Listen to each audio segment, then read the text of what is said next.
Okay, it's time to dig deep and scoop up this week's Game Scoopins. First up, some news for the future of PlayStation.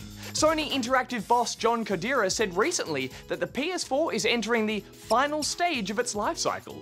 Despite this, he says we won't see the PS5 for about another 3 years. It was also revealed that support for PlayStation VR was growing, but overall performance was still below expectation.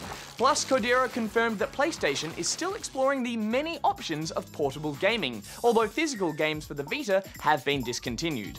Could this mean a PlayStation rival for the Switch? Only time will tell. Next up, and the US Olympics will host its first ever Xbox video game tournament, with 8 teams competing in Forza Motorsport 7.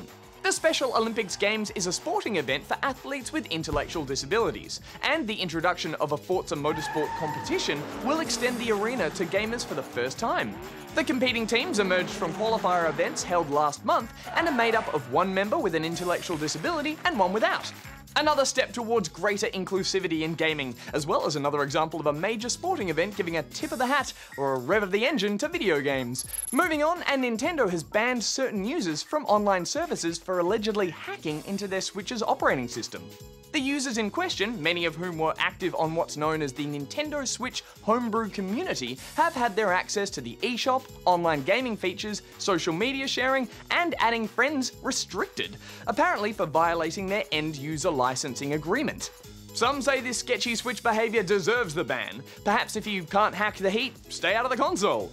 Don't know what that means, just don't hack your consoles, guys. And now it's time for some robot news.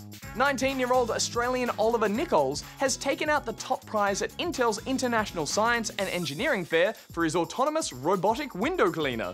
Designed to reduce the risk and cost of window cleaning for commercial buildings, Oliver's prototype makes use of drones, motors, and propellers, allowing it to move along the outside of buildings and clean its windows. It can even adjust for wind and weather conditions. It's yet to be confirmed whether the clean is streak-free and may need a more advanced robot for that. Now, Darren, if you're listening, don't blip in here. I'm not talking about you, but I do have some screens you could clean. Now, let's not forget the extra scoop. This week we've got the scoopiest extra scoop since last time. It's some early Pokemon designs that never made it into the game. One of the game's designers, James Turner of Game Freak, posted the early concepts, which came from a manga about the life of the founder of Game Freak. This led to some fans creating their own designs based on the sketches. Very imaginative. Well, that's the scoop for this week. If you've found something you think might make a good extra scoop, then let us know here, and we'll give it a shout out. Actually, these windows are filthy. They could use a robot clean. Yeah.